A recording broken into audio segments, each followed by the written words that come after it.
I brought the blanket. White cotton, soft edge, one blue thread stitched along the hem. I don't even know why I brought it. Maybe because I thought I'd be holding her today.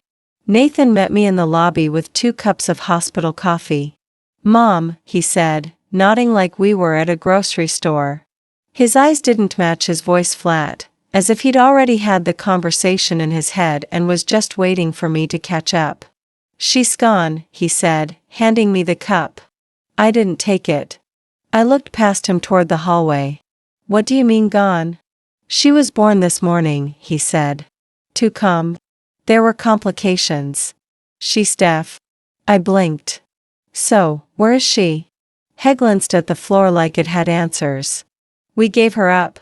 Vanessa signed everything. It's done." I heard a door open behind him. Vanessa walked out, hair still damp, hospital bracelet flashing on her wrist. She saw me and barely paused. "She wouldn't have had a normal life," she said. "We can't raise Adam-aged child." I couldn't feel my legs. I asked for her name. Nathan looked at Vanessa. She shook her head. "She didn't need one," he said. I stood there with the blanket still folded in my arms. He hadn't even unwrapped the ribbon. He wanted to scream. Instead, I walked past them both down the hall, hoping durationally that maybe someone forgot to tell the truth. But the bassinet was empty. There was no bracelet, no chart, no child. Later, I sat in the parking lot with the blanket still untouched beside me. The name they never gave her echoed anyway, unspoken and unfinished. I started the car and drove home, windows down, letting the wind fill the silence. By the time I reached my street, I already knew I would not forget her. They told me the adoption was closed, final. No names, no updates, no photos. I wasn't family anymore. At least not in the way the law measured it. I asked if I could leave something behind, a letter, a keepsake, anything small. The nurse at the discharge desk hesitated, glanced around, then leaned in slightly. "She was signed out as Eleni," she whispered. "That's all I can tell you, Elaine." I didn't even thank her. I just nodded and walked out, repeating it under my breath like a prayer I hadn't known I'd been waiting to say. Elaine. Elaine, Elaine. At home, I pulled out a fresh notebook. On the first page, I wrote her name 12 times. Then again the next morning and the next. I stopped bringing the blanket to the table, but I kept the notebook there beside my coffee. Onady, I found myself on the library computer watching a video titled Basic ASL Greetings. The woman in the video had kind eyes and slow, careful hands. I mimicked her every motion, feeling ridiculous at first. But I didn't stop. I printed flashcards and taped them above the sink. I signed in the mirror. I joined a community class sitting in the back, the oldest by at least 2 decades. I didn't care. My fingers ached that first winter, but I kept going. Slowly, the sign stuck. "Thank you. Want girl. Beautiful." The one that meant remember always made me pause. She was 12 days old when they signed her away. She'd never heard her name. She'd never seen a face that looked like hers and called it home. But she had a name now. I had it. And that meant she wasn't lost. Not completely. One night while practicing the sign for daughter, I looked at my hands and realized they no longer shook. They moved with memory, with purpose. I flipped to a fresh page in the notebook and wrote her name once more, this time in all capital letters. Eleni. 12 years isn't a blur. It's slow, slow like winter light through thick curtains. Slow like the shape of hands forming words no one in your house understands. I filled notebooks. I volunteered at summer camps. I read bulletin boards, obituaries, blog posts from adoptive families. Some days I almost convinced myself she was happy wherever she was. Other days I didn't care. I just wanted to find her. The call came on a Tuesday afternoon in nearly fall. I had just come back from picking up library donations. My phone rang with a number I didn't know and I almost let it go to voicemail. "Mrs. Drew," a woman's voice asked, "this is Sarah Lindstrom. I'm a language therapist at Greenbrook School for the Deaf in Virginia. I hope I'm not overstepping. Your name came up during a research query linked to regional ASL programs." I froze. "There's a girl here. She's about 11. Bright, quiet. She sleep talks sometimes. Or maybe sleep signs. I'm not sure it matters, but there's a phrase she repeats over and over. What phrase? I said, barely breathing. Pineapple milk, she said. I dropped into a chair. The floor seemed to shift.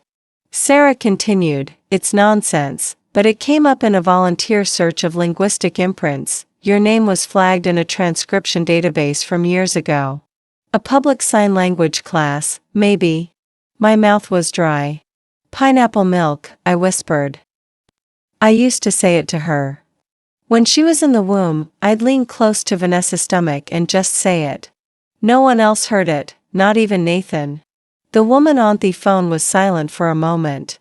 I think she remembers, she said softly, she doesn't know why. I booked a bus ticket to Virginia that night.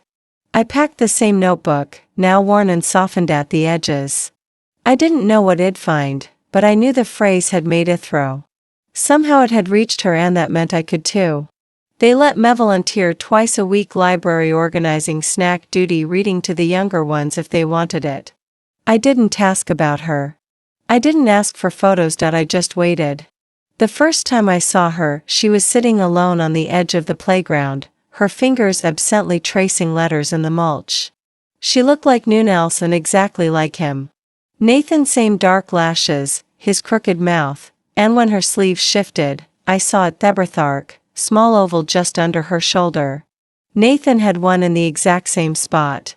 I walked back inside, hand pressed flat against my chest like I was holding something in.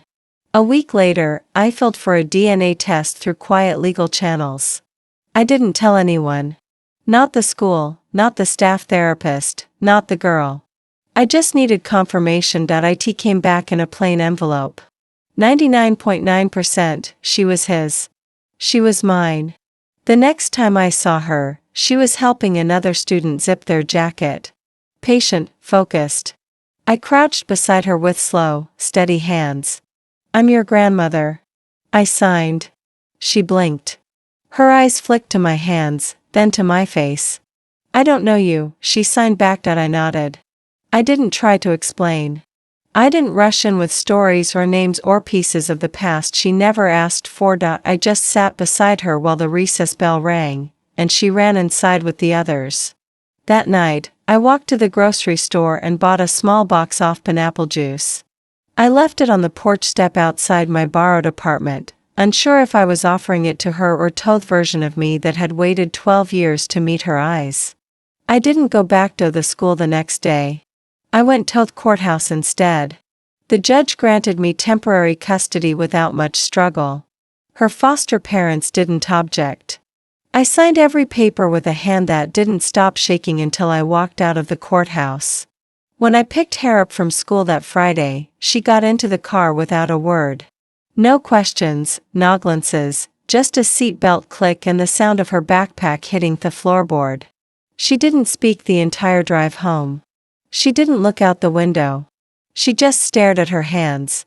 At the house, I gave her the larger room. Sunlight fell across the quilt I'd laid out, but she stood in the doorway for a full minute before stepping inside. She didn't unpack. She closed the door without a sound. I didn't follow. That first week, I kept everything quiet. I cooked simple food. I left the hallway light on. I placed clean towels outside her door each night and freshened the linens when she wasn't looking. Every morning, I signed good morning in the kitchen, whether she was there or not. The pineapple juice sat in the fridge. I never mentioned it. She avoided eye contact. When we passed in the hall, she turned her body just enough to signal a boundary I didn't try to cross. But I kept signing. One phrase a day. One hand shape, one motion placed carefully into the air like folded paper. She didn't respond. Not even a nod.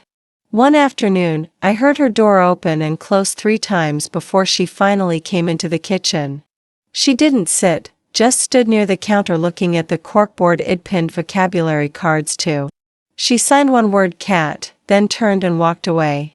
I erased the board that night and started again, slower this time. Something had shifted. I didn't call it progress.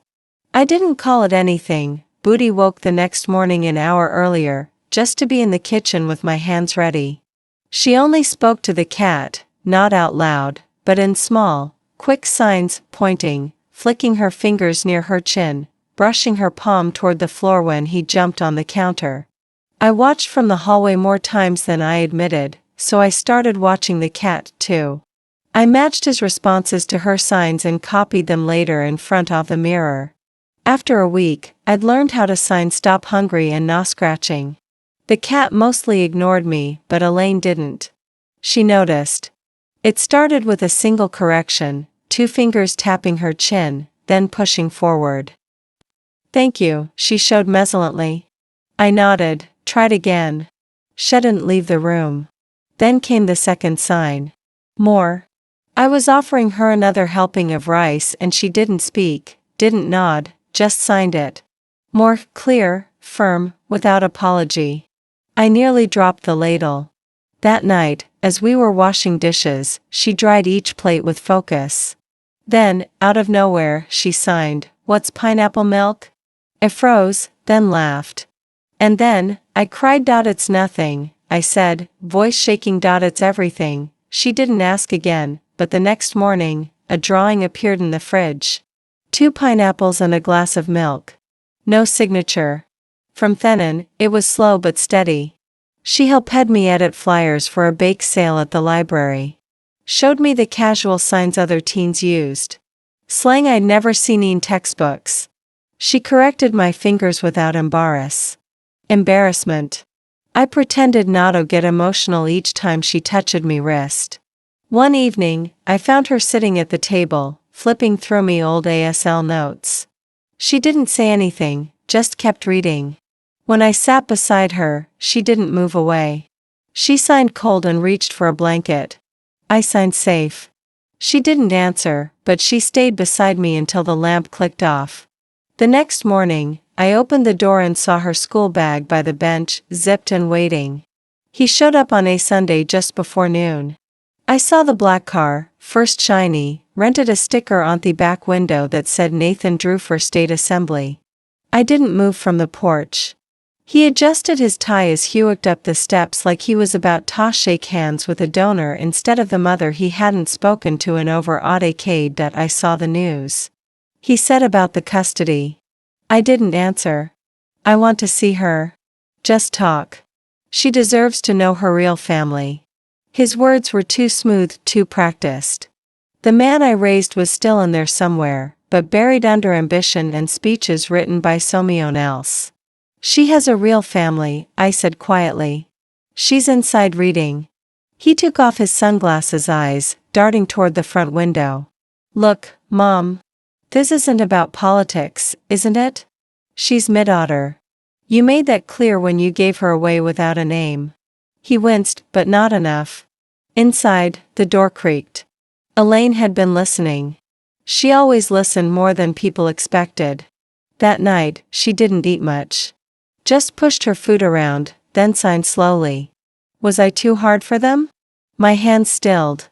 I moved them carefully so she'd see each word clearly. You were perfect. They were not. She watched me a long time before nodding. Then she got up, took her plate to the sink, and rinsed it in silence. Later, I stood at the kitchen window and watched the yard grow darker. The wind picked up, and the wind chime clinked against the side of the porch. Sharp, uneven notes that didn't match, but still made a kind of music. Elaine passed behind me with her school folder tucked under her arm. She didn't look back, but before she turned down the hallway, she signed one word over her shoulder. Enough. The courthouse smelled like waxed floors and old paper. I sat beside Elaine at the long wooden table, her hands resting in her lap, fingers tapping her thumbs in a slow, steady rhythm. Nathan wore a navy suit. Vanessa arrived late, her eyes already damp. A tissue clutched tight between her fingers like a prop. They sat across from us, whispering to their attorney, stealing glances at Elaine like she might somehow recognize them now and run into their arms. She didn't. They both spoke off regret. Vanessa wiped tears before they fell. Nathan said words like growth and healing. Said they were young then scared. Said they wanted another chance, they gave her up. I reminded the court, not because they had to. Because they chose to. The judge turned to Elaine. Would you like to speak, Elaine? She stood back straight and signed slowly clearly. They left me in a box. The room held its breath. Her interpreter's voice cracked slightly as she repeated it out loud. Nathan looked down. Vanessa's mouth opened then shut. The judge asked, Can you explain what you mean? Elaine kept signing. They didn't want me. Not when I cried. Not when I was quiet. Not when I needed them. They didn't even give me a name. I didn't move. I didn't look at Nathan. My hands remained still in my lap. The judge nodded and said nothing for a long moment. Then she made her ruling. Custody would remain with me permanently. Outside the courtroom, Elaine held my sleeve lightly. Not like a child needing comfort, but like someone anchoring herself in something she'd chosen. We didn't celebrate. We just walked to the car step by step, side by side. That night, as I folded laundry in the living room, she walked in with a drawing she'd made. It was the same box from her memory, but this time the lid was open, light was spilling out. She handed it Tom, then sat down to help fold the towels. She stayed. No more courtrooms, no more caseworkers, just the two of yous and the slow rhythm of ordinary days filling the quiet. She painted her room in muted tones. She picked herself. I stood on a step stool while she handed me brushes. We didn't rush it. Between coats, we shared crackers and root beer. She asked if she could hang her drawings. No frames, just tape. I nodded. The walls bloomed with color. On a rainy Saturday, we went to the animal shelter. She signed Old Cat. Quiet one. The staff led us to a gray tabby curled up in a box, nearly deaf, mostly bones. She named him Henry. Said he didn't need to hear her to understand her. I understood that. Weeks passed. Wes slipped into a routine that didn't feel borrowed. Her laughter started coming easier. She'd leave jokes on the Phrygian sticky note ASL drawings. I left riddles in return. Sometimes she rolled her eyes, but she always answered. One afternoon while putting away laundry, I opened her drawer and found the baby blanket, the one I brought to the hospital all those years ago, still folded.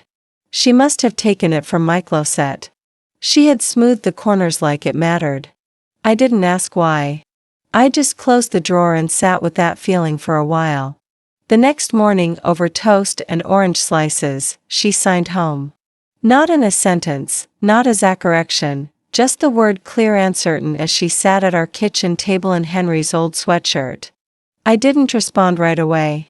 I just reached across the table, brushed a crumb off her cheek, and signed mine, but soft, not to claim, only to recognize.